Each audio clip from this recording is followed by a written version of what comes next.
মাছ পাতত দিবলৈ মানে ধান খেৰ লৈছোঁ। ধান খেৰত মানে বেষ্ট হয়, তাৰ একদম পূৰা সোৱাদটোৱে বেলেগ হয়। ধান খেৰত মাছ পাতত দিয়া, সৰু মাছ পাতত দিয়া। এতিয়া বৰ্তমান মই এয়া ধান খেৰ লৈ লৈছোঁ পাতত দিবলৈ।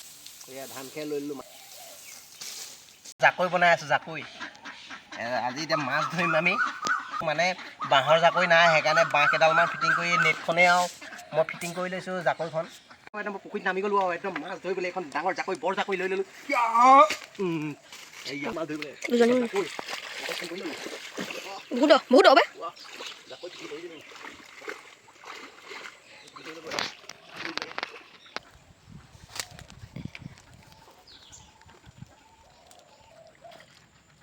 এইয়া বৰ্তমান মাছ ধৰি আছোঁ।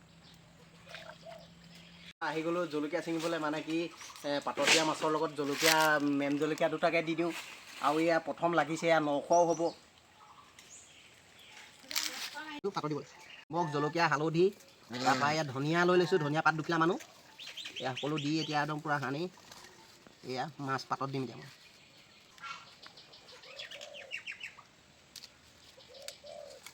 এয়া বৰ্তমান একদম পূৰা ধান খেৰৰ মাজত ভৰাই দিছোঁ মাছৰ টোপোলাটো।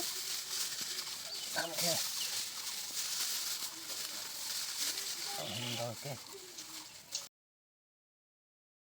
ধান খেৰৰ মাজত ভৰাই পিনি একদম পূৰা মাছৰ টোপোলাটো একদম পূৰা পাতত দি আছোঁ। মাছ পাতত দি আছোঁ ধান খেৰৰ মাজত। পুখুৰীটোত দেখিছিলোঁ একদম পূৰা সৰু মাছে কমাই আছিলে। মই ভাবিলোঁ একদম পূৰা এই হেৰিয়ৰ জাকৈ এখন, জালনাৰ জাকৈ এখন বনাই পিনি মাছ কেইটামান ধৰিবলৈ গ'লোঁ পুখুৰীত।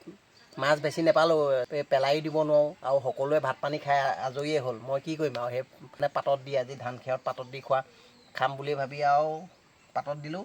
আৰু ধান খেৰত আৰু কলপাতত মাছ পাতত দিলে বহুত ফ্লেভাৰটো বহুত ধুনীয়া ওলায়। সেইকাৰণে মই এয়া ধান খেৰতে দি আছোঁ পাতত। এইটো মাছ পাতত দিয়াটো এইটো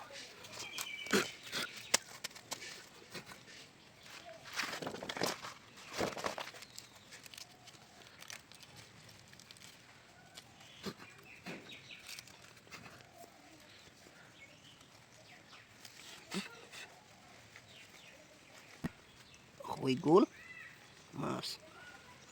এইয়া চব পাতত দিয়া মাছ ওলাই গ'ল আমাৰ। এইয়া আৰু মোৰ এজনকে হৈ যাব পাতত দিয়া। ব'লক দিয়া মাছ এয়া কচু আৰু বিলাহী পাতত দিয়া। এইফালে বন শাকৰ ভাজি লৈ ল'লোঁ। এইফালে দালি লৈ ল'লোঁ, তাৰ কণ বিলাহী আৰু দালি ভাজি আৰু মাছ পাতত দিয়া, কচু পাতত দিয়া, এয়া বন শাকৰ ভাজি, ইয়াত মাটি কান্দুৰি, খুতৰা, লাই লৈ ল'লোঁ আৰু এইফালে দালি লৈ এতিয়া খাবলৈ লাগি গ'লোঁ। এইয়া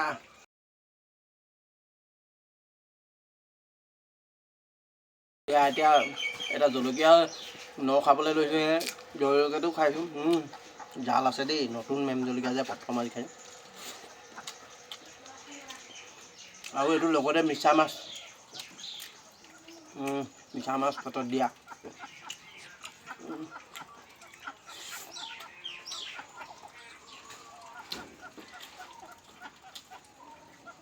এইটো হ'ল কচু পাতত দিয়া। সুন্দৰ হৈছে।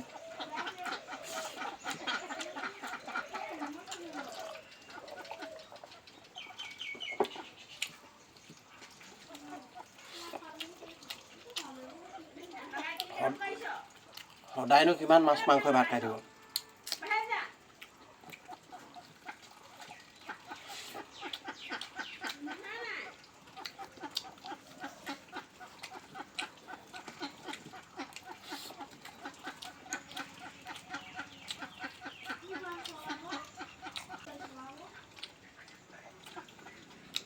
এইজনী মূৰা মাছ বুজিছে নাই?